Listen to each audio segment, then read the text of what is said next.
अगर हम बात करें कि खेती अगर करनी है तो पहला जो एक काम होता है जो बीज बोने का, उससे पहले हमें खेत को तैयार करना पड़ता है। और खेत को तैयार करने के लिए हमारे पास बहुत सारे यंत्र होते हैं, कर्षण यंत्र जिसको बोलते हैं। और खेती में जुताई का महत्व बहुत ज्यादा होता है, क्योंकि अगर बीज सैया तैयार करना होता है तो हमें खेतों को पल्वराइज करना होता है, उसमें उसको भुरभुरा बनाना होता है। बीज बोए तो वो अच्छे से जर्मिनेट हो जाए, वो अंकुरित हो जाए। तो इसके लिए हमारे पास दो तरह के इम्प्लीमेंट्स होते हैं, टीलेज इम्प्लीमेंट्स जिसको बोलते हैं। एक तो होता है प्राइमरी जिसको बोलते हैं प्राथमिक कर्षण यंत्र, दूसरा होता है द्वितीय कर्षण यंत्र।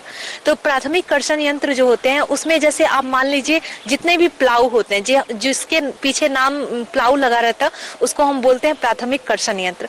तो अगर आप देखिए पहले जमाने में हमारे यहाँ होता था देशी प्लाऊ, जिसको आप बोलते हैं हल अगर देखें तो वो हमारा प्राइमरी टीलेज इम्प्लीमेंट था। तो अभी भी जैसे आप देखेंगे गांव में बहुत ही रेयर हो गया है कि दो उसको बैल लगा के हम उसको प्रयोग में लाते हैं। तो इससे क्या होता है, एक लाइन बस आपका होता है तो इसकी इफिशियंसी काफी कम होती है। तो हम लोग अब आ गए हैं मोल्ड बोर्ड प्लाऊ की तरफ। मोल्ड बोर्ड प्लाऊ भी आप चाहे तो इसको बुलॉक से भी चला सकते हैं, जिसको बोलते हैं बैल से चला सकते हैं, और नहीं तो इसको हम ट्रैक्टर ड्रॉन वाला चलाते हैं। तो इससे हमारे 25 से 30 सेंटीमीटर की गहराई पे जुताई होती है। मोल्ड बोर्ड हल ये एक ट्रैक्टर चलित यंत्र है। इसका छर फार यानी बार टाइप प्रकार का होता है तथा यह उच्च कार्बन स्टील या कम मिश्रित स्टील का बना होता है। इसकी जुताई की गहराई का नियंत्रण हाइड्रोलिक लीवर से या ट्रैक्टर की 3 पॉइंट लिंकेज से करते हैं। इस हल से सख्त मिट्टी को भी आसानी से तोड़ा जा सकता है। इसका प्रयोग हरी खादों को मिट्टी में मिलाने के काम में भी होता है, लेकिन ये उसको उतने अच्छे से मिलाता नहीं है, मिक्सिंग नहीं करता है, ये बस कट करता है। तो इसलिए मोल्ड बोर्ड प्लाऊ को हम उतना प्रेफर नहीं करते हैं। लेकिन अगर मिट्टी हल्की है तो आप इसको लेके चला सकते हैं। तो ये होता है एक मोल्ड बोर्ड प्लाऊ।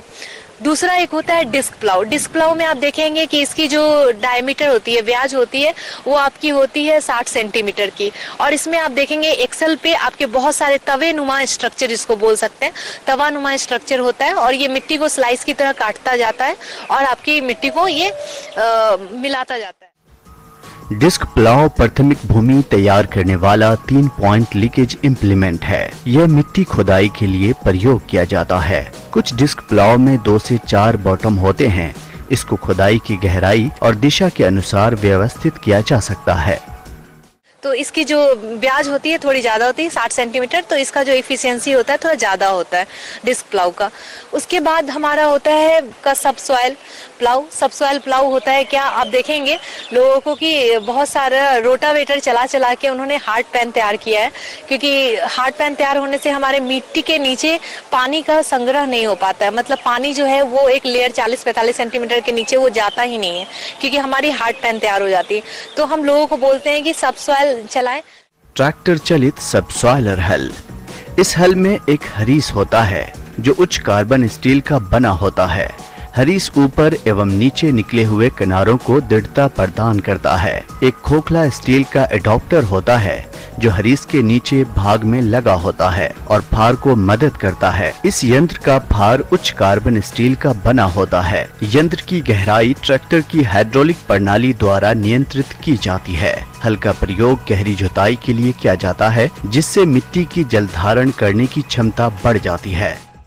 तो ये 60 से 70 सेंटीमीटर के नीचे के हार्ड पैन को तोड़ देता है। इससे पानी का रिसाव खेत में अच्छा होता है, जो हम बोलते हैं कि गर्मियों में भी मिट्टी में नमी संरक्षित रहता है। ये सारे प्लाऊ हमारे प्राइमरी में आते हैं, जिसको बोलते हैं प्राथमिक कर्षण यंत्र।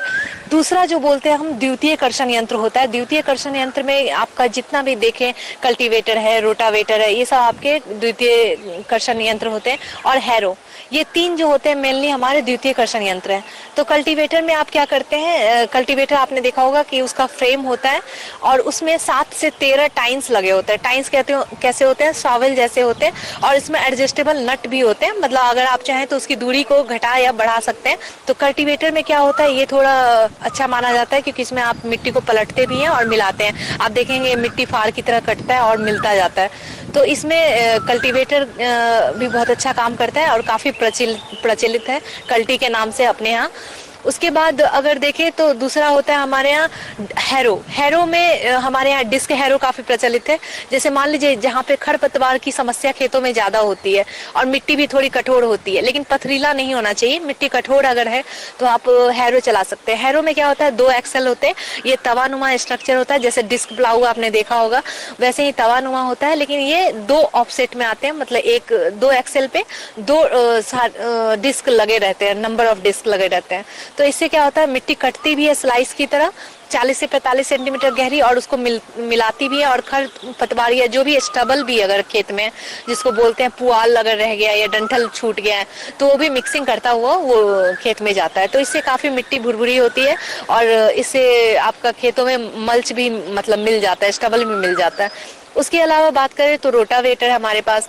रोटावेटर में क्या होता है कि मिट्टी भुरभुरी भी होती है और वो साथ साथ वो प्राइमरी और सेकेंडरी टिलेज दोनों ही साथ में अच्छे से करती है, लेकिन रोटावेटर हम ज्यादा रिकमेंड नहीं करते क्योंकि हार्ड पैन बहुत जल्दी तैयार होता है रोटावेटर में। इस प्रकार इसके उपयोग से उपज में 30% तक की वृद्धि हो सकती है।